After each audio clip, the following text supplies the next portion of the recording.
ፓስፖርት ከወሰዱባት ቀን ጀምሮ ኢትዮጵያ አይደሉም እነዚህ ሰዎች።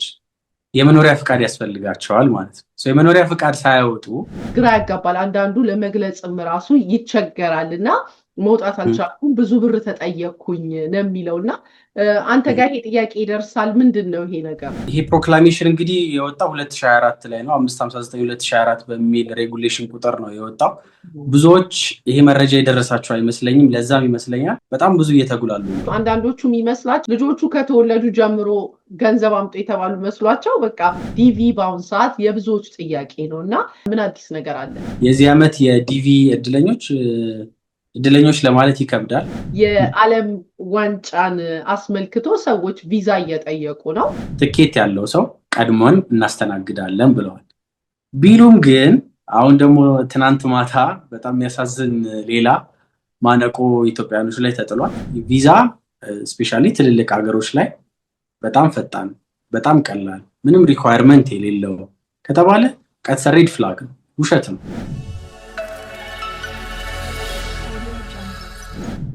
ሰላም እንደምን አላችሁ? ኪዲ ነኝ ከካናዳ። ዛሬም በሌላ ዝግጅት ተመልሰናል። የዛሬ ዝግጅታችን ብዙዎቻችሁ በውስጥ የምትጠይቁኝ የተለያዩ ምላሽ የያዘ እጅግ በጣም ጠቃሚ ፕሮግራም ነው። በተለይ ደግሞ ኢትዮጵያ ላላችሁ እንዲሁም በአሜሪካ፣ በካናዳ፣ በአውሮፓ ያላችሁ በዚህ ጉዳይ ላይ እጅግ በጣም ይመለከታችኋል እና እስከ መጨረሻ አብራችሁ እንድትቆዩ ጋበዝን። ይህንንም ቪዲዮ ሰዎች ጋር እንዲደርስ ላይክ በማድረግ የምትተባበሩንን እያመሰገንኩ አሁንም ትብብራችሁ እንድትቀጥሉበት ለመጠየቅ እፈልጋለሁኝ። ለቤታችን አዲስ የሆናችሁ እንዳልኩት ሰብስክራይብ አድርጉ። የዛሬ እንግዳችን ለቤታችን አዲስ አይደለም፣ በጣም ጠቃሚ በሆኑ በካናዳ ቪዛ ጉዳይ እንዲሁም ከኢትዮጵያ በተለያየ መልኩ ለኑሮ፣ ለትምህርት፣ ለሕክምና ከሀገር ለመውጣት ከዚህ ቀደም በተለይ በኤጀንቶች በተለያየ ምክንያት እንዳትጭበረበሩ ትክክለኛው ነገር ምንድን ነው የሚለውን እጅግ በጣም ጠቃሚ ዝግጅት እንዳዘጋጀን በዲቪም ዙሪያ የታወቀ ነው። ዛሬም ሰፋ ያለ ፕሮግራም የእናንተን ጥያቄ የሚመልስ ይዘን መተናል። ናቲ እጅግ በጣም የማከብረው ብዙ ታውቃላችሁ፣ ኢትዮጵያ ኤጀንት ሲባል እኔ ቶሎ ብዬ ጥሩ ነገር አይሰማኝም። ናቲ ግን ያንን አመለካከት የቀየረ የኢንቨስትመንት እና የጉዞ አማካሪ ነው። የጉዞ አማካሪ የሚለውን አስምሩበት። የሚችሉትን አግዞ የፈለጉበት እንዲደርሱ ያደረገ፣ የማይችሉትን ደግሞ ያለምንም ውጣ ውረድ አይ ይሄ እናስተካክል ያለበለዚያ አትችልም ብሎ በግልጽ የሚናገር በጣም ድንቅ ልጃችን ነው። አዲስ አበባ ዩኒቨርሲቲ የምህንድስና ትምህርትን ነው ያጠናው። በአሁኑ ወቅት ግን እንዳልኩት የኢንቨስትመንት እና የጉዞ አማካሪ ነው። የኢንቨስትመንት ኮንሰልተንት ትምህርትን በካናዳም በቅርብ ነው ያጠናቀቀው። ስልኩን ኮንታክቱን ከታች እንተውላችኋለን። በጣም በትህትና የሚያስተናግዳችሁ ራሱን ደግሞ የቀረ ነገር ካለ ያስተዋውቅልናል። ናቲሻ እንኳን ደህና መጣ። በጣም ነው የማመሰግንህ ስለተገናኘን በድጋሚ። ባለፈው ካናዳ መተህ ሳይሳካልን እንደው ስለተመለስ ትንሽ ቅር ቢለኝም አሁንም ስላየው ደስ ብሎኛል። እንኳን ደህና መጣ። እንኳን ደህና ቆየሽ እንግዲህ ሁልጊዜ አክብረሽ ስለምጠሪኝ በጣም በጣም አመሰግናለሁ። ያው ከሞላ ጎደል በደንብ አስተዋውቀሽኛል። እንዲሁም ታይትሌ እንደ አፍሪካ መሪዎች ረዝሟል። ዓለማችን ላይ ብዙ የጉዞና ከሎጂስቲክስ አንጻር የተፈጠሩ ያሉ ነገሮች አሉ። ብዙ ሕጎች የተቀያየሩ ነው ከዓለም ፖለቲካ ጋርም ተያይዞ። ስለዚህ ስለነሱ አንዳንድ ነገሮች እናወራለን ተባብለናል። ለምትወረውሪው ጥያቄዎች እንግዲህ ባለኛ በመለስ ሞክራለሁ። በጣም አመሰግናለሁ። እንዳልኩት ናቲን ለማግኘት የምትፈልጉ ኮንታክቱን ከታች እንተውላችኋለን።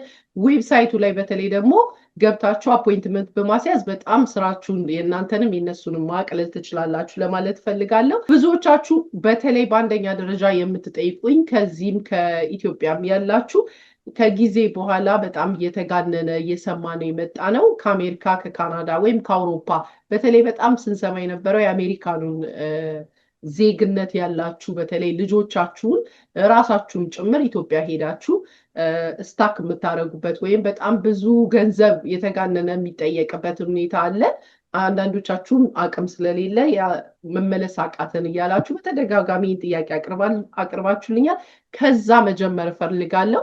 ምንድነው ከዚህ በፊት ይሄ ነገር አልነበረም ወይ? ኦቨርስቴይ ቪዛ ነው፣ ግራ ያጋባል። አንዳንዱ ለመግለጽም ራሱ ይቸገራል እና መውጣት አልቻልኩም፣ ብዙ ብር ተጠየቅኩኝ ነው የሚለው እና አንተ ጋር ይሄ ጥያቄ ይደርሳል። ምንድን ነው ይሄ ነገር? አዎ በጣም ብዙ ኢትዮጵያኖችም የውጭ ዜጎችም በዚህ ጉዳይ ላይ ቢሮችንን ይጎበኛሉ። ይሄ ፕሮክላሜሽን እንግዲህ የወጣው 2024 ላይ ነው። 559/2024 በሚል ሬጉሌሽን ቁጥር ነው የወጣው። ብዙዎች ይሄ መረጃ የደረሳቸው አይመስለኝም። ለዛም ይመስለኛል በጣም ብዙ እየተጉላሉ ነው። ለሚሰሙ ሰዎች ምንድን ነው የሚያወሩት የሚለውን ለመግለጽ ያክል ኢትዮጵያዊ ያልሆነ ሰው ወይም ደግሞ የመኖሪያ ፍቃድ የሎ ካርድ የሚባለው በተለምዶ የሌለው ሰው ኢትዮጵያ ውስጥ ካለ በቪዛ ነው የሚቆየው። ቪዛው መታደስ አለበት። የሎ ካርዱም ደግሞ በሚያበቃበት ጊዜ መታደስ አለበት። በዋነኝነት የተከሰቱ ያሉ ነገሮችን አንዱ ለሶስት ብለን እንዘርዝራቸው። የመጀመሪያው ኢትዮጵያ ውስጥ የሚኖሩ ሰዎች ለምሳሌ ባለቤታቸው አሜሪካዊ ትሆናለች ወይም አባታቸው አሜሪካዊ ይሆናል። ኢትዮጵያ ውስጥ ቁጭ ብለው የሲቲዝንሺፕ ማመልከቻ ማድረግ ይችላሉ ለልጆቻቸው።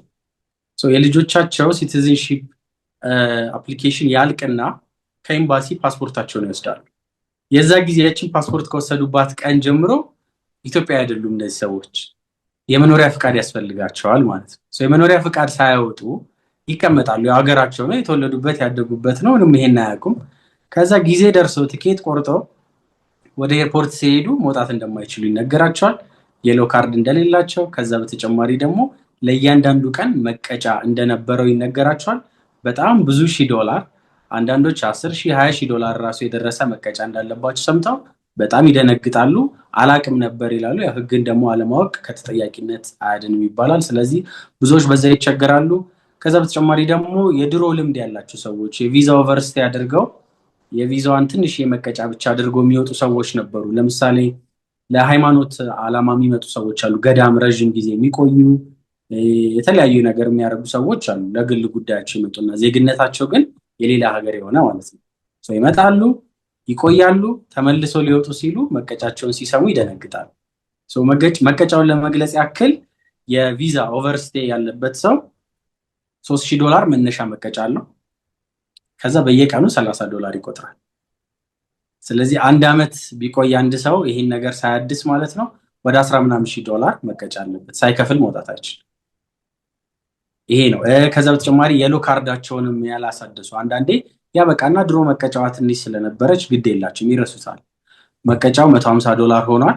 ከዛ ደግሞ ለእያንዳንዱ ቀን ሳይታደስ ላለፈበት $30 እየተደመረ ይጠብቃቸዋል ማለት ነው። ለማሳደስ በሚሄዱ ጊዜ የሚነገራቸው ቢል በጣም ትልቅ ነው።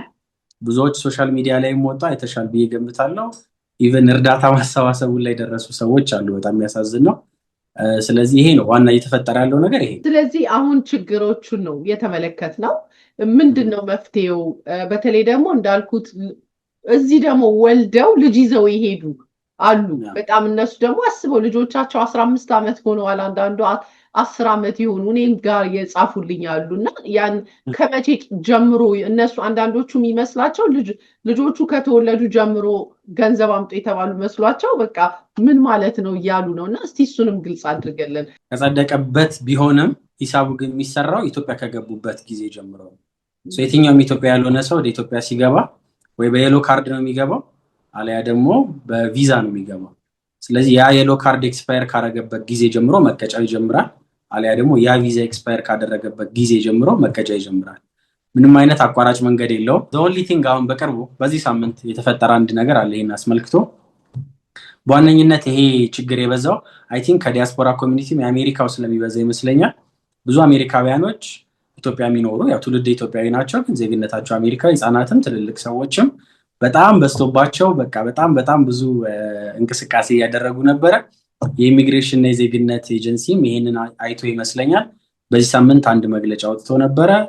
ለአሜሪካዊ ለሆኑ እንግዲህ ሌሎች ካናዳውያኖችን ሌሎችን አያጠቃልልም ለጊዜው። ሜቢ እነሱም እንቅስቃሴ ካደረጉ እድሉ ሊሰጣቸው ይችላል። ከ18 ዓመት በታች ያላቸው ሙሉ በሙሉ ይቅርታ ተደርጎላቸዋል፣ ቅጣቱ ማለት ነው። በአሁን መግለጫው ከወጣበት በ2 ወር ጊዜ ውስጥ አጠናቀው ማሟላት ያለባቸውን እድሳቶች ያለ ክፍያ ከ18 በታች ያሉት ማለት ነው አድርገው ህጋዊ ስታተስ እንዲይዙ ተደርጓል፣ ወይም መግለጫ ተሰጥቷል። እሱ እንዲጠቀሙበት ይበረታታል። ይህን ቪዲዮ የሚያዩ ይህን ቪዲዮ እያዩ ያሉ ሰዎችም እንደዚህ አይነት ስታተስ ላይ ያሉ ሰዎች ሼር ቢያደርጉላቸው መልካም ነው። ከ18 ዓመት በላይ የሆኑ አሜሪካውያን ደግሞ በግማሽ 50% ማለት ነው ቅጣቱ ተነስቶላቸው እንዲያስተካክሉ ድሉ ተሰጥቷቸው። በጣም ደስ የሚል ዜና ነው። ስለዚህ ይህንን ዜና እንግዲህ የሰሙ ሰዎች ማድረግ ያለባቸው የተለየ ነገር አለ? የለም። ያው የኢሚግሬሽን ስትሄጂ ለማሳደስ ቪዛም ለማሳደስ ይሁን የሎ ካርድም ለማሳደስ አዲስም ለማውጣት ቢሆን የሚያስፈልጉ ቅድመ ሁኔታዎች አሉ። ዌብሳይቱ ላይ ICS በጣም ዘመናዊ ይሆናሉ። እውነት ለመናገር ዌብሳይታቸውም ጥሩ ነው ያለው። ስለዚህ እዛ ላይ በመግባት በግልጽ ዶክመንት ዝርዝሮች ማየት ይችላሉ። በአካልም ሄደው መስተናገድ ይችላሉ። ነገር ግን ለ2 ወር ጊዜ ብቻ እንደሰጡና ለአሜሪካ ዜጎች ብቻ እንደሰጡ ከዛም በፍጹም እንደማይራዘም አበክረው ተናግረዋል። ስለዚህ ይህን እድል ቢጠቀሙበት እንመክራለን። ዲቪ በአሁኑ ሰዓት የብዙዎች ጥያቄ ነው እና በየጊዜው እንደምታውቀው አሜሪካን የዶናልድ ትራምፕ አድሚኒስትሬሽን ከመጣ ጀምሮ በየቀኑ የተለያዩ አዳዲስ ነገሮችን ያወጣል። የዲቪ ሎተሪንም ከማንሳታችን በፊት ምናልባት ስለ ቪዛ በኢትዮጵያ ላይ የተጫነ አዲስ ሕግም ካለ ጨምሮ ከዛም የዲቪን አስከትሎ ብትነግረን ደስ ይለኛል። ምን አዲስ ነገር አለ? ይህ ሰውዬ ከመጣ በኋላ እኮ ፖፕአፕ ለማድረግ ላይ የከበደ ይመስለኛል እውነት ለመናገር። ምክንያቱም በየሳምንቱ ወይ በየወሩ አዳዲስ ነገር ይኖራል። ከዲቪውን ጀምርና ወደ ዓለም ዋንጫው እንሂድ አይ ቲንክ ይመስለኛል። የዚህ ዓመት የዲቪ እድለኞች ለማለት ይከብዳል። ምክንያቱም በጣም የሚያሳዝን ሁኔታ ችግር ውስጥ ገብተዋል።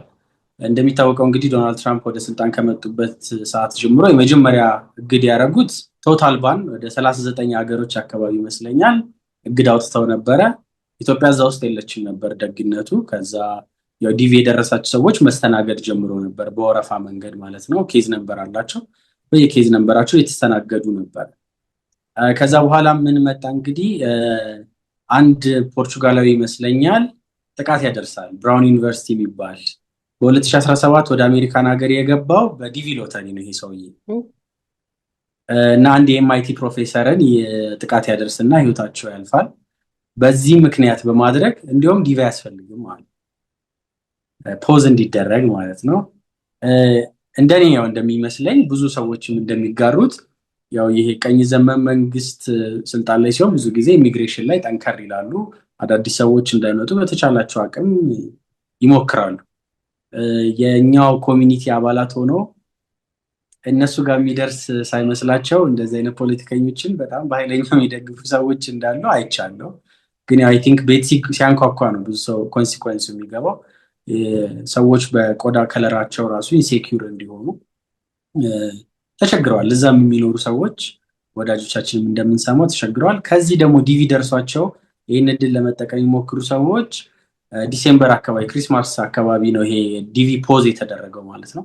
ስለዚህ በዓለም ዙሪያ በሙሉ ዲቪ የደረሳቸው ሰዎች ፕሮሰስ መደረግ አቆመ ማለት ነው። አትጠሪም ወደ ኤምባሲ። አዳዲስ ኬዞች ቪዛ ቡሌት የሚባል አለ፣ ይለቀቃል በየወሩ። ነገር ግን ከረንት የሚሆኑ ኬዝ ቁጥሮች እዛ ውስጥ ስታክ አድርጎ ቆመዋል። ስለዚህ ችግር ሆነ ማለት ነው። ከዛም አልፎ ደግሞ ሶስተኛ ችግር ደግሞ መጣ። የዛሬ 2 ወር ገደማ ወደ 75 ሀገር የሚጠጉ ሀገራትን የኢሚግራንት ቪዛ በጠቅላላ ዲቪንም ጨምሮ የጋብቻ የቤተሰብ ቅልቅልን አይነት መሰለ የኢሚግራንት ቪዛዎች እነሱም ፖዝ እንዲደረጉ ተደረገ። የዲቪው እንኳን ቢለቀቅ በዚህኛው ደግሞ ይያዙ ነበር። ስለዚህ ሁለተኛ ሌላ ማዕቀብ ላያቸው ላይ ተደምሯል ማለት ነው። ስለዚህ ብዙ ተስፋ አለ ወይ? አይመስለኝም። ክሶች ይኖራሉ። በነገራችን ላይ በኮቪድ ጊዜም ጠበቃዎች ይሰበሰቡና የአሜሪካን መንግስት ይከሳሉ። ከተለያዩ ሀገር ላይ ያሉ አመልካቾች ይህን ክስ ይቀላቀሉና ይሞክራሉ። እንግዲህ ሁልጊዜ ፍሬ ሲያፈራ አይታይም፣ ግን መሞከሩ የሚጎዳ አይመስለኝም። ምክንያቱም ዲቪ ደርሶሽ አለመሄድ ኮንሲኮንሱ ብዙ ነው። ከዚህ በፊትም ተናግረነዋል ይመስለኛል። የመጀመሪያው የሞራል ዋጋ ነው። ሰዎች እንሄዳለን ብለው በማሰብ ትምህርታቸውን ያቆማሉ፣ ስራቸውን ያቆማሉ። ለማህበረሰቡ፣ ለጓደኞቻቸው፣ ለቤተሰቦቻቸው ከሻኝኝ ሁላ የሚጀምሩ አሉ ገና ዲቪ እንደወጣላቸው። ትዝ ካለሽ ዲቪ ሲሞላ የዛሬ ዓመት አውርተን ነበረ። የሚፈጠረው ነገር ሁልጊዜ ስለማይታወቅ ዲቪ ደረሰኝ ብላችሁ እንደዚህ እንዳታረጉ ብለናቸው ነበር።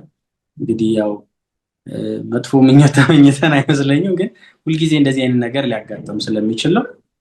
ይሄ የመጀመሪያ የሞራል ችግር አለ። ሰዎች ተስፋ መቁረጥ ውስጥ ምናምን ይከታል። ሲሪየስ ነው በጣም ይሄ ጉዳይ።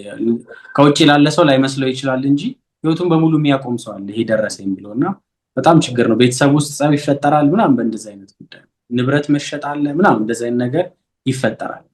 ሁለተኛው ኮንሲኩዌንስ ደግሞ አንድ ዲቪ ደርሶሽ ዲኤስ-260 ሰሚት አድርገሽ ወደ አሜሪካን ሀገር በቋሚነት የመሄድ ወይም ኢሚግራንት የመሆን ፍላጎትሽን ካሳየሽ በኋላ ሳይሳካ ቀርቶ እንግዲህ ዲቪው ያልፋል፣ እጣ ነው ያልፋል። ሴፕቴምበር 30 ካለፈ በኋላ ይሄ የዚህ 2026ቱ ያልቃል። በቃ ምንም ነገር ቢፈጠር ድጋሚ አይሆንም፣ ወደኋላ አይመለሱም እስካሁን እንዳየናቸው ማለት ነው። ከዛ በኋላ ይሄ ሰው እንዳጋጣሚ የደረሰው ሰው ሊሆን ይችላል አይደለ? ዲኤስ-260ውን ሰሚት አድርጓል። ከዛ በኋላ ግን የሄዳ እድሉ አልፎ ተበላሽቶበት የዛሬ ዓመት፣ የዛሬ 2 ዓመት፣ የዛሬ 5 ዓመት፣ የዛሬ 10 ዓመት በጉብኝት፣ በትምህርት፣ በቤተሰብ ጥየቃ፣ ሰርግ፣ ልደት፣ ሕክምና የነን ኢሚግራንት ቪዛ ለመጠየቅ ሲሞክር እቺ የዲቪ ጉዳይ ትነሳለች። ወደ አሜሪካን ሀገር በቋሚነት ለመምጣት ፍላጎት ነበረህ በሚል የነን ኢሚግራንት ቪዛቸውን የማግኘት እድላቸውን ሲግኒፊካንትሊ ይጎዳቸዋል። ስለዚህ ሁለት ጉዳት ነው የሚጎዳው ማለት ነው ያልሄደ ሰው ዲቪ ደርሶት። አሜሪካ ለነገሩ ይሄ ካናዳንም ይመለከታል። የዓለም ዋንጫን አስመልክቶ ሰዎች ቪዛ እየጠየቁ ነው። እየተሳካላቸውም አሉ፣ እኛም እናውቃለን። አንተም ጋር የላኳቸው ሰዎች አሉ ቪዛቸውን የተቀበሉ ሰዎች እና በዛ ዙሪያስ እንዴት ነው ሲስለሱ ንገረን፣ የቪዛ አሰጣጡ ጉዳይ። የ2026 የዓለም ዋንጫ እንግዲህ የፊፋ የዓለም ዋንጫ በ3 ሀገሮች ነው የሚዘጋጀው፣ በካናዳ፣ በአሜሪካ እና በሜክሲኮ ነው። ሶስቱም ሀገራት ከቪዛ አንጻር የሚያስፈልገውን ሪኳርመንት የፊፋ ኦፊሻል ገጽ ላይ ሪኳርመንቶቻቸውን በግልጽ አስቀምጠዋል። ሰዎች እንዳይወናበዱ፣ እንዳይቸገሩ፣ በተሳሳተ መረጃ እንዳይሳሳቱ በጣም በጥብቅ መናገር ያስፈልጋል። ምክንያቱም አንዳንድ ቪዲዮዎች አይቻለሁ፣ ፖስቶችም አይቻለሁ። የመጀመሪያው እዛ ለመስራት በሚል የዓለም ዋንጫው ቮለንቲር ለመሆን ተቀጥሮ ለመስራት ስታዲየሞች ላይ ምናምን ካናዳ ይህን ያህል ሰው ትፈልጋለች እና ምናምን ጉዳያቸው ያልቅላቸዋል፣ የዓለም ዋንጫ ስለሆነ ቶሎ ነው ሰው የሚፈልጉት ምናምን የሚባል ነገር አይቻለሁ። አሁን ራሱ ይቆርጡታል። አሁን የተናገርከውን ለካ ይህም ችግር አለ ለካ። ስለዚህ እንዴት ነገር እንዳለብን እኮ ግራ ገባል። ስለዚህ ከዓለም ዋንጫ ጋር ተያይዞ ምንም አይነት የስራ እድል የለም ለአፍሪካውያኖችም ይሁን ለሌሎች ሀገሮች እንደዚህ በሰፊው የሚሰጥበት እድል ስለሌለ ሰዎች እንደዚህ አይነት ነገር የሚሰሙ ከሆነ መጠንቀቅ ይኖርባቸዋል። ከዛ ውጭ ግን ሶስቱም ሀገራት የየራሳቸው ሪኳርመንት አላቸው ለቪዛ ይህንን እድል ለመጠቀም ማለት ነው። ካናዳ ኖርማል ቪዚተር ቪዛ ነው የምታመለክችው። የCIC.ca ላይ በመግባት ኤሊጂቢሊቲ ክራይቴሪያ በቀላሉ ማወቅ ይቻላል። ለቪዚተር ቪዛ ብቁ ነኝ የሚለው ማለት ነው። የጉዞ ምክንያታቸው የዓለም ዋንጫን ለመሳተፍ ነው በሚል ማድረግ ይቻላል። ነገር ግን የማይቀሩ ነገሮች አሉ። አንድ ሰው ቪዛ ሲጠይቅ ቪዛውን ብንሰጠው ወደ ሀገሩ ይመለሳሉ ብለው የጉዞ ታሪኩን፣ የቤተሰብ ሁኔታውን፣ ንብረቱን፣ ስራውን፣ ገቢውን ያጤናሉ። ስለዚህ እነዚህ ጥሩ ያላችሁ ሰዎች ቢሞክሩ አይጎዱም። ነገር ግን የተለየ ስፔሻል ቪዛ የለም። የጉብኝት ቪዛ ወይም የቪዚተር ቪዛ ነው የሚያመለክቱት እነዚህ አይነት ሰዎች ማለት ነው። ወደ አሜሪካም ስንሄድ የቢ1 ቢ2 የሚባል የቢዝነስ እና የቱሪዝም ቪዛ ነው የምታመለክችው። ኦንሊ ቲንግ የሚለየው የአሜሪካ ላይ የፊፋ ኦፊሻል የሆነ ትኬት ካለሽ ፋስተር ፕሮሰሲንግ ታይም እንሰጣለን ብለዋል። ወይም የአሜሪካ ቀጠሮ አለው ኤምባሲ ለኢንተርቪው እንደምታውቂው አንዳንዴ 2 ወር 3 ወር 4 ወር ይሆናል እና ጨዋታው ካለፈ በኋላ ይሆናል ማለት ነው እንደዛ ከሆነ። ስለዚህ ትኬት ያለው ሰው ቀድሞን እናስተናግዳለን ብለዋል። ቢሉም ግን አሁን ደግሞ ትናንት ማታ በጣም የሚያሳዝን ሌላ ማነቆ ኢትዮጵያኖች ላይ ተጥሏል። ኢትዮጵያን ጨምሮ 11 ሀገሮች በጠቅላላ 12 ሀገሮች ላይ የነን ኢሚግራንት ቪዛ የሚጠይቁ ወይም ስደተኛ ያልሆነ የጉብኝት ቪዛ የሚጠይቁ አመልካቾች ላይ ቦንድ እንዲያስይዙ ህግ ወጥቶብናል። $5,000 ጀምሮ 5,000፣ 10,000 ወይም $15,000 ኦፊሰሩ ብቁ ነው ብሎ እንዳሰበበት መጠን ይህን ቦንድ ማስያዝ ግዴታ ይሆናል ማለት ነው። አተገባበሩ እንዴት ይሆናል የሚለው በጣም አስቸጋሪ ነው ኢትዮጵያ ላይ። ምክንያቱም የሚከፈለው በክሬዲት ካርድ ነው። ኢትዮጵያ ውስጥ ይሄን ያህል ብር የሚከፍል ክሬዲት ካርድ በጠቅላላውም ክሬዲት ካርድ እንኳን የለም። ለጉዞ ተብሎ የሚሰጡ አሉ የፕሪፔድ ካርዶች። በጣም ብዙ ሰው የሚጉላላ ይመስለኛል በዚህ ምክንያት። ቤተሰባቸውን ለዓለም ዋንጫው ብቻ ሳይሆን ከዛ በኋላ አሁን ይሄ ምርቃት ጊዜ የደረሰ ነው። ብዙ ወላጆች ልጆቻቸውን ለማስመረቅ ይሄዳሉ። የጋብቻ ወቅት ነው። ሰመር ሲመጣ ለሰርግ፣ ለልጆቻቸው፣ ለወንድም ለእህቶቻቸው ሰርግ የሚሄዱ ሰዎች አሉ። ቦንድ እንዴት ይሆናል የሚለው በጣም አስቸጋሪ ነው። እንደምታውቂው መንገደኛ ሬዲዮ የሚባል የጉዞ ነክ ጉዳዮች ላይ የሚያተኩር የሬዲዮ ፕሮግራም ኮሆስት አደርጋለሁ እዛ ላይ እና በሬዲዮ ፕሮግራማችን ጠይቀናቸዋል። እንዲሁም ዛሬ ጥያቄ አቅርበናል። ምን ብለን ያጠየቅናቸው? የአሜሪካውን ለምሳሌ ቀጠሮ ስትይዢ ለቪዛ ጥየቃ የሚከፈል የኮቴ የሚባል የተለምዶ ክፍያ አለ፣ የማርቪ ክፍያ ይባላል። $185 አካባቢ ማለት ነው። ነገር ግን ይሄ ሲስተም እንደሌለን ስለሚያውቁ በአቢሲኒያ ባንክ በኩል ነው የሚከፈለው፣ በኢትዮጵያ ብር ማለት ነው። ይሄን ቦንድ በኢትዮጵያ ብር ማስያዝ ይቻላሉ ብለን ጥያቄ አቅርበንላቸዋል። ከዛ በተጨማሪ የትኞቹን የቪዛ ሴክተሮች ነው የሚነካው? ተማሪዎችን ወይም ደግሞ ከዚህ በፊትስ አሜሪካ ሄደው የተመለሱ ሰዎችም ድጋሚ ብር እያስያዙ ነው ወይም የሚሄዱትን ብለን ጠይቀናቸዋል። ገና ትኩስ ወሬ ነው፣ የትናንት ማታ ወሬ ነው። ስለዚህ የሚሉትን ሆፕፉሊ አፕዴት ታደርጊያቸዋለሽ ብዬ ገምታለሁ። አዲስ ሲወጣ እኔም መልዕክቱን አስተላልፍልሻለሁ። መልካም፣ በጣም ነው የምናመሰግነው። ሁሌም እንደምናደርገው በወር አንድ የምናዘጋጅላቸው ከኢሚግሬሽን ጠበቃ ሳምንት በየወሩ አፕዴት እናደርጋቸዋለን። በዚህም ዙሪያ ሰፋ ያለ ፕሮግራም በአሜሪካ ዙሪያ ብቻ ይዘንላቸው እንመጣለሁ፣ እሱን የሚመለከቱ ነገር ግን ቪዲዮ ተቆራርጦ ደግሞ ከሚያጭበረብሩ ሰዎች እናንተም ይህንን የምትሰሙ ሌሎቹንም ሰዎች እንደው አደራ እንድትሉ ማሳሰብ እፈልጋለሁ። ይሄን ብቻ አይደለም፣ በቪዛ ላይ እንግዲህ ዘመቻ ነው የሚመስለው። እንደው ላይክ ጭራሽ አይዘጉትም፣ ላይክ አትምጣ አትበለው፣ ግን እንዳይመጣ አድርገው ነገር ነው እየተሰራ ያለው የሚመስለው። ይህንን አስመልክቶ ደግሞ አሁን ሰሞንኛ የነበረን ፕሮግራም ታስታውሳለ፣ ጦርነት ላይ ናት አሜሪካን። ያንን ተከትሎ ደግሞ የራሱ ቻሌንጅ አለው እና ይሄ ሲዞት የመጣው በቪዛ ላይ ምን አይነት ጫና አለ? ከቪዛ አንጻር ብቻ ሳይሆን ራሱ ጠቅላላ የትራቭል ኢንዱስትሪው ላይ ብዙ ጫና አሳድሯል። ሎጂስቲክስ ላይም በጣም ብዙ ችግር ገና ካሁኑ እየታየ ነው። አየር መንገዶች እንግዲህ ነዳጅ ሄጂንግ በሚባል ሲስተም ነው የሚገዙት። ቀድሞ ነው ብር ሴኪዩር የሚያደርጉት። ነገር ግን ያው የፊውል ፕራይስ አሁን የነዳጅ የአውሮፕላን ነዳጅ በሊትር ከ0.6 ምናምን ኦልሞስት እጥፍ ነው የሆነው። ስለዚህ ይሄ ወደ እያንዳንዳችን ኪስ መግባቱ አይቀርም ትንሽ ቆይቶ። አንዳንድ ኤርላይኖችም እንዲሁም ገና ካሁኑ ዋጋቸው መጨመር ጀምረዋል። ያው እንግዲህ የሚድል ኢስት የአየር ክልል ዝግም በመሆኑ ወደ ኤዥያ የሚደረጉ በረራዎች ምናምን ረዣዥም መንገዶችን ለመከተል እየተገደዱ ነው። ስለዚህ በዚህ ምክንያት በጠቅላላ የትራቭል ወጪ ሊጨምር ይችላል፣ ኢንክሉዲንግ ወደ አሜሪካም ወደ ካናዳም የሚሄዱ ሰዎች ማለት ነው። ከዛ በተጨማሪ ደግሞ የዓለም ዋንጫን እያዘጋጀች እንደመሆኑ አይ ቲንክ የትናንትናው የወጣው ህግ ከዚህ ጋር እንደ ጥንቃቄ ለመውሰድ ሞክረው ሊሆን ይችላል ብዬ ገምታለሁ። የሴኩሪቲ ስጋት ይኖርበታል አንድ ሀገር ጦርነት ላይ ሲሆን። ስለዚህ ቬቲንግ ፕሮሰሱ የቪዛውን ፓርት ላይ እየጠነከረ ይመጣል።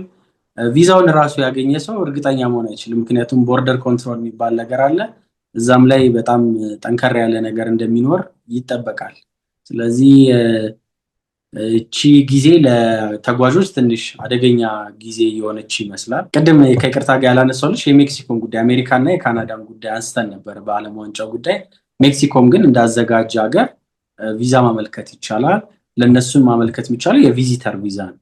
ለየት ያለ የቪዛ አይነት የላቸውም። የ180 ቀን የቪዚተር ቪዛ ማመልከት ይቻላል። ነገር ግን የካናዳ፣ የአሜሪካ፣ የአውሮፓ ቋሚ ነዋሪነት ካርድ ያላቸው ሰዎች ቪዛ ያስፈልጋቸው። ከዛም በተጨማሪ ደግሞ ቫሊድ ቪዛ ያላቸው መልቲፕል ቫሊድ ቪዛ የሸንገን ሊሆን ይችላል፣ የዩኬ ሊሆን ይችላል፣ የአሜሪካ፣ የካናዳ። የአሜሪካ እንኳን የመኖር እድሉ ትንሽ ከህጉ በፊት ካልወጣ በስተቀረ አሁን የሚሰጠው ሲንግል ኢንትሪ ቪዛ ነው። ስለዚህ የካናዳ መልቲፕል ኢንትሪ ቪዛ ያላቸው፣ የዩኬ መልቲፕል ኢንትሪ ቪዛ ያላቸው ሰዎች ሜክሲኮ ተጨማሪ ቪዛ ያስፈልጋቸው መሄድ ይችላሉ ማለት ነው። አሁን ደግሞ እስቲ ወደ ካናዳ መለስ እንበልና በ2026 የቪዛ አሰጣጥ የተቀየሩ ነገሮች አሉ ወይ? አዳዲስ መንገዶችስ አሉ ወይ የሚለውን እንመልከት። አሁን አዲሱ ጠቅላይ ሚኒስተራችን ከመጡ በኋላ ትንሽ ነገሮች መስተካከል ይታይባቸዋል። ስቲል በፊት በነበረው አስተዳደር ላይ በጣም ከፍተኛ ወቀሳ ነበር። እንደምታስታውሹ የስደተኛ መብዛት ስልጣኑ ራሱ ሪዛይን እስከማድረግ ያደረሰው ካሉት ኢሹዎች ውስጥ አንዱ ነበረ። ከዛ በኋላ ግን አጀስት ለማድረግ እየሞከሩ ነው። ከትምህርት ቪዛ እንጀምርና የትምህርት ቪዛ ላይ ተጥሎ የነበሩ ብዙ ማዕቀቦች ነበሩ። ለፕሮቪንሶች ቁጥር እስከመመደብ ወይም ፕሮቪንሻል አተስቴሽን ሌተር አፕሩቭ ካልተደረገ ከመንግስት ሳይድ ማለት ነው ትምህርት ቤቶች ኢንተርናሽናል ተማሪዎችን ዝም ብሎ እንዳይቀበሉ የሚያደርግ ህግ ወጥቶ ነበረ። እሱም ያው ለማስተርስ እና ለፒኤችዲ ተማሪዎች ተነስቶ እነሱን መቀበል ጀምረዋል። ግን ብዙ ኢንተርናሽናል ትምህርት ቤቶች በተማሪ እጥረት በመቀነስ ምክንያት ወደ ባንክረፕሲ እየተጠጉ ነው። ስለዚህ ተማሪዎች ይበረታታሉ ብዬ አስባለሁ ከዚህ በኋላ። ምክንያቱም ዞሮ ዞሮ ትልቅ ኢንካም ነው ለካናዳም የኢንተርናሽናል ተማሪዎች ገቢ። ስለዚህ ለምሳሌ ዳውት እያደረገ ያለ ሰው በቪዚተር ቪዛ ልሞክር ወይስ በትምህርት ቪዛ እያለ መሀል ላይ ያለ ሰው ትምህርቱ የተሻለ ይሆናል ማለት ነው። የካፖች አስቀምጠዋል። በእርግጥ በሁሉም ቪዛ ካታጎሪዎች ላይ የቪዚተር ቪዛ ካለፈው ዓመት የተሻለ ይሆናል ተብሎ ይገመታል። ከዛ ውጭ ግን ኤክስፕረስ ኢንትሪም ከዚህ በፊት አንድ ያውርተንበታል ይመስለኛል። በእርግጥ ረዥም ሰዓት ይፈጃል ለማብራራት። ግን አዳዲስ ስትሪሞችን እዛ ውስጥ ኤክስፕረስ ኢንትሪ ውስጥ የአዳዲስ ስትሪሞች ኢንክሉዲንግ ሜዲካል ዶክተርስ ካናዳ ውስጥም ያሉ ከካናዳ ውጭም ያሉ በኤክስፕረስ ኢንትሪ መንገድ የሚጠቀሙባቸውን አስተዋውቋል። ስለዚህ በሮች የተወሰነ መከፈት ይታያል ካናዳ ላይ። ምክንያቱም በከፍተኛ ሁኔታ ቁጥሩ ቀንሶ ነበር አዲስ መጪዎች። ስለዚህ ለዞሮ ዞሮ ለኢኮኖሚውም ይጠቅማል የኢሚግራንት መኖር። ስለዚህ ትምህርት ላይ ፖዚቲቭ ነገር ይታያል። ስፔሻሊ ማስተርስ ፒኤችዲ ለሚሞክሩ ሰዎች ጥሩ ኦፖርቹኒቲዎች አሏቸው ማለት። እንደው ወደ መጨረሻው ከመሄዳችን በፊት ስለ ቪዛ አሰጣጥ ስናወራ እንደምታውቀው እኔ ይሄንን በፊት በጣም የምወደው ቶፒክ ነበር። ለምን ብዙ ሰዎችን የሚያግዝ ነው፣ ብዙ ሰዎችን ከዘራፊዎች የሚያድን ነው። ለምን ራሳችንን በእውቀት ካዳበረን ኦኬ የቪዛ አሰጣጥ ካናዳ የምትሰጠው የቪዛ አሰጣጥ ይሄ ነው ብለው ከታወቀ መንገዱ ይሄ ነው፣ በዚህ ጋር ግን ገደል ነው ከተባለ መቼም ሰው ገደል ነው እየተባለ አትገባም። ነገር ግን በጣም በሚገርም ሁኔታ መንገዱ በዚህ ነው የምንላቸው የምንሰራው ቪዲዮ ምናልባት 20 ሺህ ወይ 30 ሺህ ሊታይ ይችላል። ወደ ገደል የሚወስዱት ግን በ1 ሚሊዮን በ800 900 ሺህ ይታያል። ምንም ማች ልናረግ አልቻልንም። በገዛ ቪዲዮአችን እየቆረጡት ማለት ነው። በተለይ ቲክቶክ ላይ ቫይራል እየወጣ ተቸግረናል። የሌቦቹ የአጭበርባሪዎቹ እና ለምንድን ነው እንደዚህ ማለት ምን አይነት ማህበረሰቡ ለምንድን ነው እንዲህ ሊታለል የሚችለው? እኔ በእውነት ግራ የገባው ጥያቄ ነው እና ይቅርታ አድርግልኝ ነው ጥያቄው ባይገባህም ራሱ ገብቶኛል። ስለተቸገርኩኝ ነው እውነት። ምንድን ነው ማድረግ የሚቻለው? ማለት እንዴት ብለን እንንገራቸው? ቀላል ነው ወይ? እነሱ እንደሚሉት መንገድ አለ ወይ? እንግዲህ ከዚህ በፊትም ደጋግመን ብለናል። ያው አይ ቲንክ ዘ ኦንሊ ዌይ ያለው በማስተማር ነው። እንደዚህ አይነት ነገር ልትፈቺው የምትችሉ ሌላ አማራጭ አለ አይመስለኝም። ሰዎች አዲስ እያስተዋልኩት ያለው ነገር ምን አለ መሰለሽ፣ ለምንድን ነው ሰው በጣም እንደዚህ የሚታለለው የሚለው ነገር ላይ ማለት ነው። ከየዋህነት ብቻ ይመስለኝ ነበር እውነት ለመናገር። ከዛ ግን አሁን አዲስ ያገኘሁት አዲስ ካታጎሪ አለ። መጀመሪያ የዋህነቱን፣ ምክንያቱም ብዙዎቹ የዋህ ሆነው ስለሚታለሉ ስለነሱ እናወራ። ቪዛ ስፔሻሊ ትልልቅ ሀገሮች ላይ በጣም ፈጣን፣ በጣም ቀላል፣ ምንም ሪኳየርመንት የሌለው ከተባለ ቀጥታ ሬድ ፍላግ ነው፣ ውሸት ነው። ያ ቢሆን ኖሮ ሁሉም ሰው አያስፈልግም ነበር፣ ይሄ ሁሉ ነገር አያስፈልግም ነበር። ይሄ ሁሉ ጠበቃ ሙያቸው ረጅም ዓመት የፈጁ ሰዎች አሉ ይሄን ነገሮች አይደል እዚህ ላይ እዚህ ሙያ ላይ ይሄ ሁሉ ኢንዱስትሪ አያስፈልግም ነበር። በቃ ማንም ሰው የተነሳ መሄድ ይችል ነበር። እንደዚህ ውስጥ ሰው አለኝ በጣም ቀላል ነው እንደዚህ ምናምን አይነት ነገሮች ሁልጊዜ ውሸት ናቸው። በጣም ከቀለለ በቃ ሁሌ too good to be true ይባላል አይደለ? ይሄን ነገር እንግዲህ የሚሰማ ሰው አንዱ አንዱን እያስተማረ አሁን እንኳን እየነቃ ይመስለኛል። ሰውም አይተሽ ከሆነ እንደዚህ በጣም ቅልል አድርገው ቪዲዮ ፖስት የሚያደርጉ ሰዎች ላይ ኮሜንት ሴክሽናቸውን ያጠፉታል እንጂ ኮሜንት ሴክሽናቸውን ክፍት ያደረጉት ካይሽ ብዙ ጊዜ መጀመሪያ ሪአክሽናቸው ሌባ የሚል ነው። ያ ሰው ተሰላችቶ በቃ ብሩን በመበላት። ግን ሁልጊዜ ማወቅ ያለባችሁ አቋራጭ መንገድ የለም። ህጋዊ መንገድ ሁልጊዜ በዌብሳይታቸው ላይ የተቀመጠ ነው። አሁን ደግሞ ዘመኑ የኤአይ ነው። መተርጎም እንኳን እንግሊዘኛው ከበደኝ ማለት አይቻልም። ኮፒ ፔስት እያደረጉ መተርጎምና ማንበብ ይቻላል። ሪኳየርመንትን ካሟላሽ ጉዞ ምንም ትልቅ ነገር አይደለም። ሪኳየርመንት ማሟላትና ያለማሟላት ጉዳይ። ከዛ ውጭ ግን ሌላ ምን ያስተውያለሁ መሰለሽ፣ ለመጭበርበር የሚቀርቡ ሰዎች ሌሎኞቹ አጭበርባሪዎችም ጭምር ናቸው። ይሄን ለማለት አም ሶሪ፣ ግን አሁን ለምሳሌ ዩሮፕ ላይ በስራ በሚል በጣም ብዙ ሰዎች ሲጭበረበሩ አያለሁ። የሚሄዱት ሰዎች ስራውን ፈልገው አይደለም።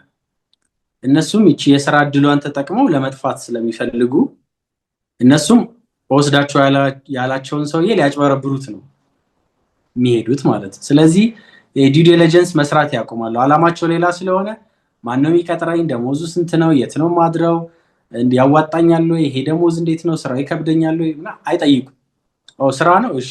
ምክንያቱም ሊሰሩ አይደለም የሚሄዱት፣ ያቺን ቪዛ ተጠቅመው ሊጠፉባት ስለሆነ እነሱም አያጣሩ። ለሌቦቹ ደግሞ ይሄ በጣም ይቀላቸዋል። ለምን ሊያጭበረብርሽ የመጣን ሰው ማጭበርበር በጣም ይቀላል፣ አይ ቲንክ ከኢኖሰንት ሰው በላይ። ስለዚህ ቪዛዎችን በአግባብ መጠቀም ለራስም እንደ ሀገርም ስማችን ሁልጊዜ ችግር ውስጥ የሚገባው ከዛ አንጻር ነው። አንዳንዴ ህጋዊ መንገድ መጠቀም የቻሉ ህገወጡ መንገድ እየሄዱ ገንዘባቸው የሚያጡ አሉ። ከዛ በተጨማሪ አሁን እንዳልኩሽ ለምሳሌ በስራ እንኳን ስራና ክህሎት ሚኒስቴር ነው ይሄን ነገር ሁልጊዜ ማወቅ ያለባቸው አድማጮቻችን። ትክክለኛ መረጃ ማግኘት የሚችሉት ስራና ክህሎት ሚኒስቴር ድረገጽ አላቸው። የተፈቀደላቸው ኤጀንሲዎችም አሉ ስራ፣ ብዙዎቹ ግን ሚድል ኢስት ላይ ነው የተፈቀደላቸው። ሌሎች ሀገሮች አሜሪካ፣ ካናዳ ምናምን የሚል የለም እኔ በማውቀው ደረጃ።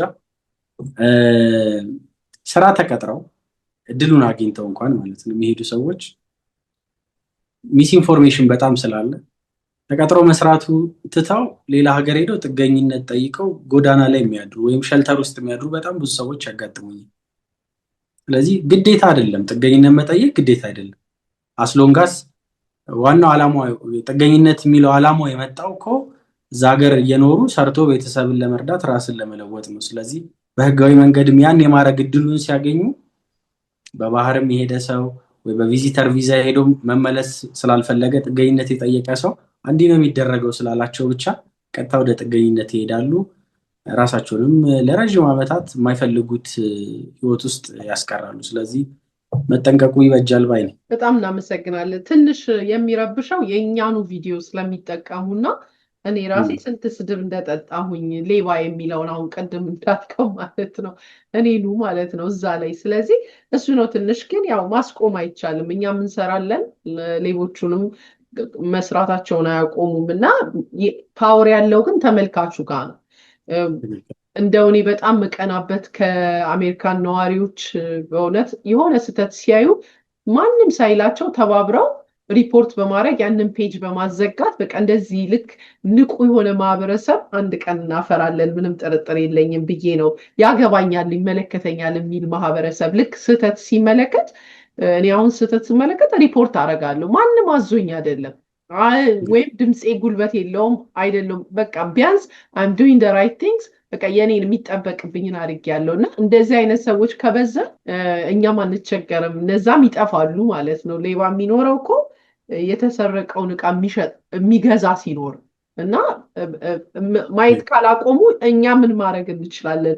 ያንን ማለት ፈልጋለሁ። ይሄንን ካልኩኝ በኋላ ወደዚሁ ጥያቄ የሚወስደኝ የተለመዱ የምንሰራቸው የስህተት መንገዶች እና መጠንቀቂያ ሰዎች መጠንቀቅ አለባቸው ብለህ የምታስበው በቪዛ ጉዳይ ምንድን? በጣም አሪፍ። አሁን ያልሽው የመጀመሪያው ነገር ሪላያብል ካልሆኑ ሶርሶች መረጃዎችን መውሰድ ነው። ቲክቶክ ላይ በቀላሉ ህይወትን እቀይራለሁ የሚል ሰውዬ አለመስማት ነው የመጀመሪያው ሩል ኦፍ ታም ነው። ኢሚግሬሽን ሎየሮች አሉ። መጀመሪያ የኤምባሲ ገጾች ሪላያብል ናቸው። መጀመሪያ አንድ ሰው ሶርስ ሲፈልግ የኤምባሲዎችን ድረገጽ ማየት ነው። ከዛ በተጨማሪ አንቺም ላይ የሚቀርቡ በጣም ሙያቸው የተከበሩ ጥሩ ጥሩ ጠበቃዎች አሉ። የኢሚግሬሽን ሎ ያጠኑ ረዥም ዓመታት የሰሩ የሚደረግና ማይደረግን በደንብ የሚለዩና የሚናገሩ አፎርድ እንኳን ማድረግ ባይችሉ እነሱን ጠበቆች እንዳንቺ አይነት ዩቲዩብ ቻናል ላይ ብዙ ጊዜ ስለተለያዩ የቪዛ አይነቶች ወደ በቋሚ ነዋሪነት የሚካሄድባቸው መንገዶች በደንብ ሲያብራሩ ይታያል። እነሱን መመልከት ነው። ሌላኛው ሪላያብል የሆኑ የጉዞ አማካሪዎችም ጋር ትራቭል ኮንሰልታንቶች ጋር መሄድ ነው። ሁልጊዜ የምለው ቅድሚያ ክፍያ ላይ መጠንቀቅ በጣም ኢምፖርታንት ነው። ሰው የሚያግዛቸው ከሆነ አለስ አሁን ቅድም እንዳለው ጠበቆች ሊሆኑ ይችላሉ፣ እነሱ ሎየር ፊ ይኖራል። ከዛ ውጭ ግን ምንም አይተሹ ሰምተሹ ማታውቂው ለምሳሌ በወር አንዴ ምናምን ያጋጥመኛል። ሁልጊዜ አይተውት ሰምተውት ለማያውቁ ሰው በስልክ ብቻ የሚያወራቸውን ሰው በመቶ ሺዎች በሚሊዮን የሚከፍሉ ሰዎች ያጋጥሙኛል። እንዴት አይነት ኮንቪንሲንግ መንገድ ቢጠቀሙ እንደሆነ ግራ ይገባኛል። ስለዚህ ያን አለማድረግ በራሳቸው ቪዛ የሚያመለክቱ ሰዎች እንደየቪዛ ካታጎሪያው የተለያዩ መጠንቀቅ ያለባቸው ነገሮች አሉ። ለምሳሌ ትምህርትን ካነሳን ትምህርት ላይ ያለበቂ ስፖንሰር ማመልከት በጣም ፍሪኩዌንትሊ የስቱደንት ቪዛ ድና የሚደረገው በበቂ ፋይናንስ አለመደገፍ፣ እሱን ቢጠነቀቁ። ሁለተኛ የሐሰተኛ መረጃዎችን መጠቀም ነው። ባንክ ስቴትመንትን ጨምሮ ሌሎች ሐሰተኛ መረጃዎችን ችግር የለውም ቼክ የሚደረገውንም በሙሉ እኛ እናግዛቸዋለን የሚሏቸው ሰዎች ያገኙና ያመለክታሉ። በዛ ምክንያት መከልከል ብቻ አይደለም የ5 ዓመት ባንም ይወጣባቸዋል። ፍሪኩዌንትሊ ሲፈጸም የማየው ማለት ነው። በኮንሰልታንትም ይሁን በራሳቸውም ቢያደርጉ ግን የሎጊናቸውን ሁልጊዜ ራሳቸው ጋር እንዲሆን ማድረግ አለባቸው። ይህን ለምንድን ነው ያልኩሽ መሰለሽ? አንዳንድ ጊዜ ቪዛ እድል የሚመስላቸው ሰዎች አጋጥመውኝ ያውቃሉ። ምንድን ነው የሚያደርጉት? ቅድሚያ ክፍያም አይቀበሏቸውም፣ እንዲያምኗቸው ያደርጋል። ያ ሲሆን 100ም 200ም ሰው ሊሆን ይችላል። ያገኙትን መረጃ ይጨምሩና የሁሉንም ፋይል ያስገባሉ። ከዛ ውስጥ 1 2 3ቱ ቢያገኝልኝ ለእኔ ትርፍ ነው በሚል ሎጂክ ማለት ነው። ብዙዎቹ ባን ነው የሚደረጉት። ነገር ግን የካናዳ ቪዛ ስታመለክቺ ፖርታል አለ፣ የአርሲሲ ፖርታል የሚባል ወይም ደግሞ የጂሲኪ የሚባል ፖርታል አለ። ፓስወርድ እና ዩዘር ኔም አላቸው እነዚህ። ይህን ግን አይሰጧቸውም። ሲከለከሉም የክልከላ ወረቀት የሚሰጧቸው ኤዲት የተደረገ የክልከላ ወረቀት ባን ተደርገዋል እነዚህ ሰዎች። ነገር ግን የሰጧቸው በቃ በፋይናንስ ምክንያት ከለከሉ፣ የትራቨል ሂስትሪ ስለሌለ ከለከሉ ብለው ይተዋቸዋል ማለት ነው። እነዚህ ሰዎች ዓመት ምናምን አልፎ ከዚህ በፊት ሞክሬ ነበር ድጋሚ ልሞክር ይሉና የጂሲኤምኤስ ኖት ስናወጣላቸው በጠበቃ በኩል ስናስወጣላቸው ባን ተደርገዋል። የ5 ዓመት ባን አለባቸው። ስለዚህ የሚገባውን ፋይል ማወቅ አለባቸው። ሰውም ቢያደርግላቸው ሲከፈል አፕሎድ ሲደረግ ዶክመንቱና ሲከፈል አብሮ ቁጭ ብሎ ማየት አለባቸው የመጨረሻዋ ቀን። ከዛ ደግሞ ዩዘር ኔም እና ፓስወርዳቸው ቢኖራቸው ይመከራል ማለት ነው። ይሄ ነው። በጉብኝት ቪዛ ላይም የሚስተዋሉ ስህተቶች ተደጋጋሚ በቅርብ ጊዜ የማያቸው ትራቭል ሂስትሪ ያስፈልጋል ሲባል ብዙ ጊዜ እንሰማለን አይደለ? በጣም ኢምፖርታንት ነው። ስፔሻሊ ለቱሪስት ቪዛ ኢምፖርታንት ነው።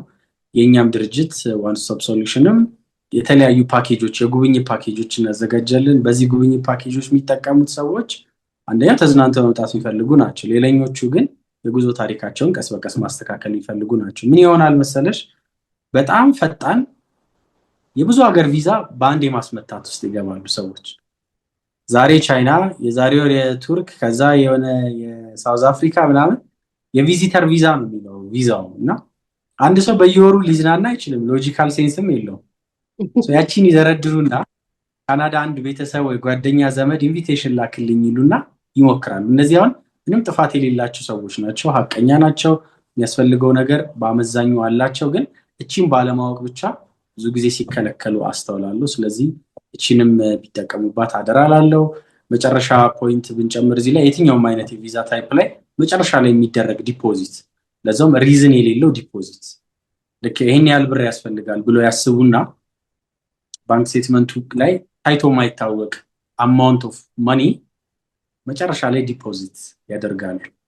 ይህም አንጀስቲፋይድ የሆነ ዲፖዚት ነው፣ ብዙዎችን ለክልከላ ይዳረጋል ማለት ነው። ስለዚህ እንግዲህ ሃይላይቱ ለመስጠት ያክል እነዚህም ቢጠነቀቁ፣ ሪሰንት ዴይዝ የክልከላ ምክንያት ናቸው ብዬ የማያቸው እነዚህ ስለሆኑ ቢጠነቀቁባቸው እመክራለሁ። በጣም ነው የምናመሰግነው። እኔም ተጨማሪ መናገር የምፈልገው በዋትሳፕ፣ በፌስቡክ፣ በቲክቶክ በተለይ በቲክቶክ ቻት አድርጋችሁ ወደ ካናዳ፣ ወደ አሜሪካ፣ ወደ አውሮፓ ሄዳለው የምትሉ ሰዎች በጣም የዋህ ናችሁ። እንደዚህ ቀላል ቢሆን በጣም ብዙ ባለሙያዎች፣ ወጣቶች ገንዘብ እያላቸው አንዳንዱ ገንዘብ ስላለው ብቻ ወደ ካናዳ መምጣት የሚችል የሚመስለዋል የሚጽፉልኛሉ። እኔ አሁን አንዳንድ ጊዜ መልስ ራሱ መስጠት ይከብደኛል። ይሄን የሚያክል ገንዘብ አለኝ፣ ወደ ካናዳ መምጣት ፈልጋለሁ፣ ገንዘብ እና በቃ ግራ ይገባኛል። አትመልሽልኝም ሲሉኝ ግራ ይገባኛል። ነው አይ መምጣት አይቻልም ነው የምለው፣ ምንድን ነው የምለው? እና ከባድ ነው። አይ አይችልም በገንዘብ መምጣት ስትል ልትመጣ ትችል ይሆናል እኮ ግን አንተ ምን አለህ ነው። ገንዘቡ ሁሌ ያስፈልጋል፣ ግን ምን አለህ ነው የሚያመጣው። እና በቀላል መንገድ እንመጣለን ብላችሁ የምታስቡ ሰዎች ተጠንቀቁ ለማለት ነው። ችግሩ ይሄንን ቻናል የሚያዳምጡ ሰዎች ይሄ ምክር የሚያስፈልጋቸው አይደለም። እና እየተላለፍን በቃ ግራ ተጋብተናል። ናቲኒ በዚህ ጉዳይ ላይ ባለማንሳት እውነት ግድ ሲሆንብኝ እንደዚህ ነው እንጂ ላለማንሳት ሁሉ ይቅርብን እንዴ ወይ በቃ እናስተምር ይቅርብን ያንን ኢንፎርሜሽን አንስት እስከ ማለት የደረስኩበት ነው። ለማንኛውም ይህንን ቪዲዮም ናቲን ምናልባት ቆርጠውት ወይም የኔን ቆርጠው በቲክታክ ሲሰራጭ ከተመለከታችሁ ይሄን የምታዳምጡ ተመልካቾች እንደማትታለሉ እናውቃለን። ነገር ግን ቢያንስ እየገባችሁ ሪፖርት በማድረግ የፔጁ ኒውስ ደስ የሚለው ነገር ኪድ ኢትዮጵያ አይልም። ካናዳ ቪዛ ምናምን እንደዚህ ይሄ ፍላግ ያለው ካናዳ ቪዛ ያስታውቃል እኮ እንዴት እንደሚታለሉ አላውቅም። እና በተቻላችሁ አቅም ገንዘባችሁን ባለመላክ ለእኛም ተባበሩን ለማለት ነው። በእኛ ስም ተዘረፍን እንዳይሉ እና በጣም ነው የማመሰግነው። የምትጨምረው ነገር ከሌለ ዛሬ እንግዲህ ይሄን ጠቃሚ ቪዲዮ ይዘህልን ስለመጣ አመሰግናለሁ። ግን የምትጨምረው ነገር ካለ እድሉን ውስጥ በጣም አሪፍ። አሁን ያልሽው በአጽንኦት እንዲታይ ይፈልጋለሁ። ምንም አይነት ኦንላይን የምንሰራው ነገር የለም። ተቆርጦ ቲክቶክ ላይ ምናምን እንዳልሽው ብዙ ጊዜ ስለሚመጣ ቢሮችን የኛ 22 ጎላ አደባባይ ፊት ለፊት ታውን ስኩዌር ሞል ላይ የሚገኘው ዋን ስቶፕ ትራቭል ይባላል የኛ ድርጅት። ከዛ በተጨማሪ ኢትዮጵያ ውስጥ በመሆንበት ጊዜም መንገደኛ ሬዲዮ የሚባል ፕሮግራም ላይ የተለያዩ አዌርነስ ለመስጠት የምንችለውን ያክል እንሞክራለን። ምንም አይነት ክፍያዎችን ቀድመን በኦንላይን በምናምን አንቀበልም። ስለዚህ ሰዎች ቪዲዮም ሲያዩ ድንገት እንኳን ቢቆረጥ ይህንን እንዲያስተውሉ በአጽንኦት እጠይቃለሁ። አክብረሽ ስለጋበዝሽኝ እንደ ሁልጊዜው እጅግ አድርጌ አመሰግናለሁ። ቴኪዲ እኔም ናትሻ በጣም ነው የማመሰግነው። ተመልካቾቻችን በነገራችሁ ላይ ምንም አይነት የጉዞ ወኪል እኔ ማስታወቂያም አልሰራም እንግዳም አላቀርብም። ናቲ ግን በጣም ስፔሻል ሰው ስለሆነ ነው ብዙ ሰዎችን ከቤተሰብ ጀምሮ በትክክለኛው በህጋዊ መንገድ የሚሰራ ሰው ነው። እኔ ለምን እንደ ናቲ እንደማይሰሩ አላውቅም። ማጭበርበር ለምን እንደሚፈልጉ ለምን በቂ ሰው እንኳን እንደ ናቲ የሚሰራ የለም በቦታው ላይ። እሱም ራሱ ስለሚል ነው። ለምንድን ነው ወይ ስልጠና ጀምር መሰለኝ ይሄንን የሚሰሩ ሰዎችን እንጂ። ስለዚህ የጉዞ ማማከር የምትፈልጉ ሰዎች አሁን በነገራችሁ አድራሻ ወይም በምንተውላችሁ ዌብሳይት እየገባችሁ ቡክ ማድረግ ይችላሉ፣ ማግኘት ትችላላችሁ ለማለት እፈልጋለሁ። ምንም አይነት የጉዞ ማማከር ወይም ኢንቨስትመንት አማክሩት፣ በጣም ትጠቀሙበታላችሁ። ስለመጣ በጣም ደስ ብሎኛል ናቲ።